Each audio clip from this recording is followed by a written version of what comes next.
আসসালামু আলাইকুম।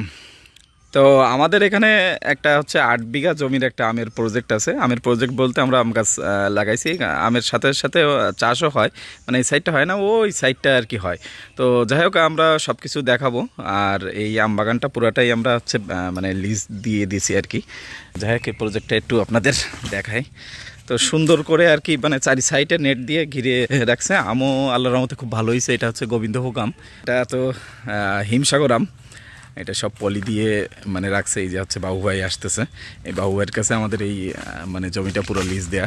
তো আসলে জমিটা আমরা সেইভাবে করতে পারি না। তো বাবু ভাইয়ের কাছে দেওয়ার পরে ওনারা সুন্দর করে আর কি জমিটা রাখছে। আল্লাহর রহমতে খুব ভালো আম হয়েছে মোটামুটি। এবার একটু সাতক্ষীরায় একটু আম কম, আপনারা সবাই জানেন যে সাতক্ষীরায় একটু আম কমই হচ্ছে। তো আম পাড়া চলতেছে আর কি। দেখেন, অনেক বড় জায়গা আমাদের, এটা অনেক বড় একটা মানে ৮ বিঘা ফুল আর কি, সব আম বাগান।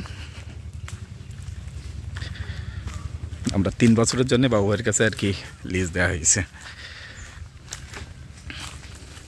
তো যে দেখেন, আমাদের হাফেজ সাহেব মানে মাদ্রাসার হুজুর, উনি আসছে আমার সাথে একটু দেখার জন্য। তো এদিকে আম পাড়া চলতেছে আর কি। যে দেখেন, মাহফুজ মিয়া আম সাজাচ্ছে। আমার সাহেব, তা কি অবস্থা? আর কত সময়? এখনো প্রায় 2 ঘন্টার মতন পারবো। 2 ঘন্টার মতন? মানে আজকে কয়টা গাছ পড়া হচ্ছে মোটর? প্রায় 15টার মতন। 15টার মতন? এখনো অনেক। অনেক। তো দেখেন, আমগুলো একটু দেখাই আপনাদের। এটা হচ্ছে গোবিন্দভোগ আম, আমাদের সাতক্ষীরার বিখ্যাত গোবিন্দভোগ আমের। একটু সাইজটা একটু দেখেন, সেই সাইজ। তো আসলে আমরা চিন্তা ভাবনা করি যে অনলাইনে আম দেওয়ার জন্য, তো সেইভাবে করা হয় নাই, আসলে সময়ও পাই না। তো আপনাদের আম লাগলে আমাদের সাথে একটু যোগাযোগ করেন। আমরা মানে আমি না দিতে পারলে, আমার তো সময় নাই, কিন্তু ওই বাবু ভাই আছে, বাবু ভাই মূলত এই আম বাগানগুলো কিনছে। আর আমাদের সম্পূর্ণ আমটাই হচ্ছে মানে বাগানের আম। এটা আমাদেরই বাগান, বাবু ভাইয়ের কাছে আর কি লিজ দেওয়া হয়েছে। তো অতএব আম কোনো খারাপ যাবে না, মানে একদম পুরো ফরমালিন টলমালিন কিছুই দেওয়া হবে না, মানে ভালো পরিপক্ক আম, একদম গাছ পাকা আম। এই আমগুলোই দেখেন পাড়তেছে এখনো। এই যে এইটা হিমসাগর। হিমসাগর তো জানেন, সাতক্ষীরার হিমসাগর একটা খুবই বিখ্যাত আম। তো এখনো এই যে গাছ পাকছে। আমটা কাটলে একটু দেখাই আপনাদের। দেখেন, ও মানে গাছ পাকা আম আপনি বুঝবেন হচ্ছে এইখান থেকে আর কি, মানে আঠিরকা একদম খোলে একদম, মানে মনে হয় যেন পেকে গেছে। কিন্তু এটা যদি আপনার ফরমালিন দেওয়া থাকতো, আমটা এত কালার হইতো না। হ্যাঁ, সাদা হইতো, আর কালারটা এত সুন্দর হইতো না। তো ভাইয়ের কাছে দিলাম আমটা খাওয়ার জন্য। খান, খেয়ে দেয়, বলেন তো এই মিষ্টি না? আলহামদুলিল্লাহ।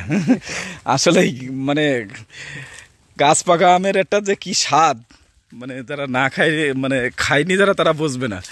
তো ভিডিওটা আসলে আমাদের অনেক বড় হয়ে যাচ্ছে। ভিডিও মনে হচ্ছে যেন সব সময় মানে এই ভিডিওগুলো সবই করি, মানে বাগানের ভিতরে আসলে আর এমনি এখন না যাইতেও মন যাচ্ছে না, আর শুধু ভিডিও করতে মন চাচ্ছে। তো তারপরে অনেক বেশি বড় হয়ে গেলে আপনারা আবার দেখতে চাবেন না। চেষ্টা করতেছি মানে শর্টকাটে করার জন্য।